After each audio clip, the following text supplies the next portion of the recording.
जय जगन्नाथ शुभ संध्या। मु सुमिता बेहेरा प्रतिश्रुति नुआ सकाळर संकल्प डिजिटल कविता आसर 2020 रे प्रतिश्रुति परिवार समस्त सारस्वत साधक और साधिका को विनम्र प्रणाम जनाऊँगी। स्रष्टांक सृष्टिर समीक्षा करने धृष्टता छड़ा आउ किछि नुहे। तथापि अनुष्ठान तरफरु मते ए गुरुदायित्व दिया जाइथिबारु आपण मानक सृष्टिर समीक्षा करिवार चेष्टा करिछि। आजिर संध्या किछि मधुर वासना नहीं आम प्रतिश्रुति परिवार बगीचारे पहुँची जाइछि। आसंतु से मीठा मीठा वासना रे आमे भी विभोर हवा। वर्तमान मु आपण मानक भिडियो गुड़िकर समीक्षा करने को जाउछि। प्रथम भिडियोटी दीनबंधु बेज मालकानगिरी। मनुष्य आज सभ्यतार चरम सीमार पहुँची पारिछि विज्ञानर अग्रगति जोगु। मात्र तार कुफल मध्य किपरि मानव जाति को भोगिबा को पड़ुछि ताहा तांको कविता तंडरे मालकानगिरी कवि दीनबंधु बेज अति सुंदर भावरे वर्णना करछंती। धन्यवाद कवि आपणकर ए चमत्कार सृष्टि पाई। लेखनी आपणकर शाणित हेउ। आसंतु कवि रंजिता त्रिपाठी को सुनिबा। भुवनेश्वर कवि रंजिता त्रिपाठी तांक रचित कविता समय रे कौन कहउचंती सुनिबा।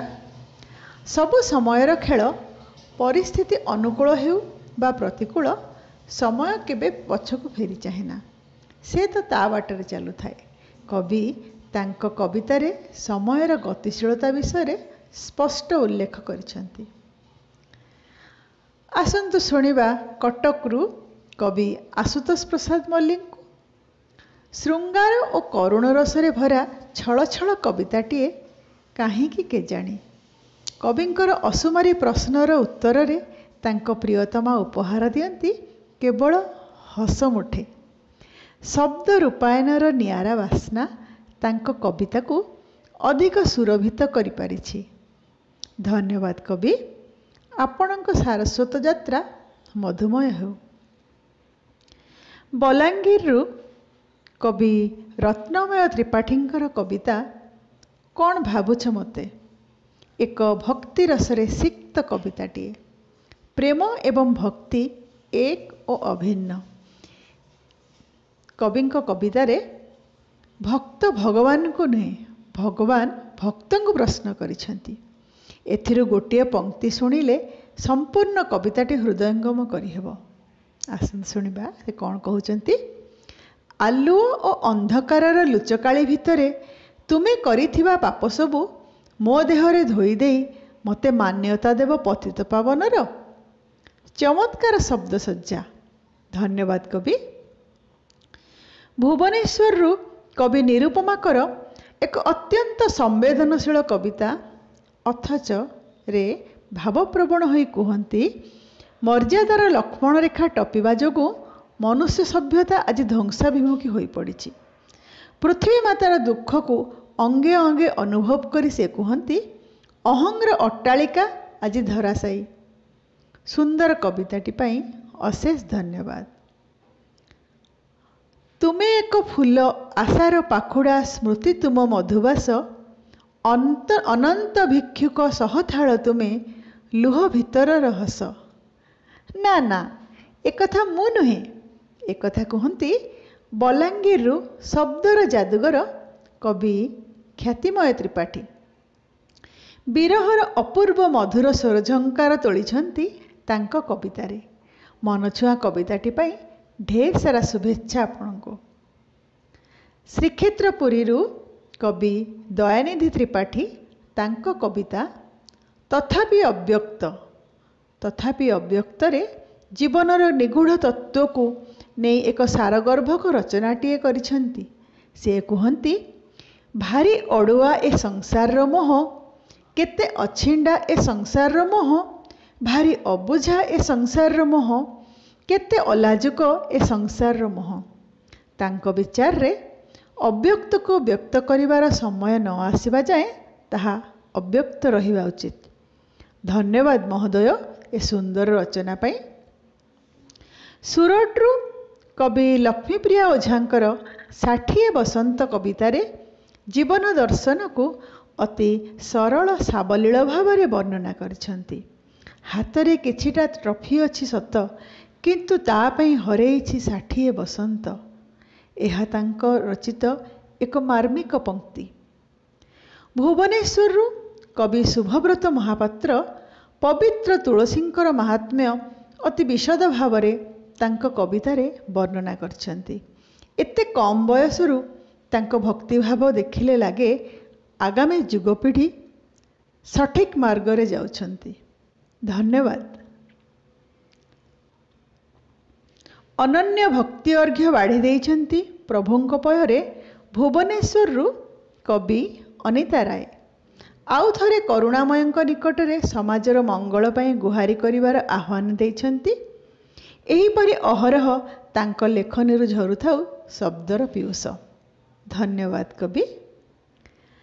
खोर्धारू स्वप्नविलासी कवि मंजुलता इंद्रजित आज स्वप्न तांको प्रियतम को न पाई व्यथा प्रकाश करछंती। सुंदर कविताटी आपणक पई मो तरफरु पदे शुणंतु।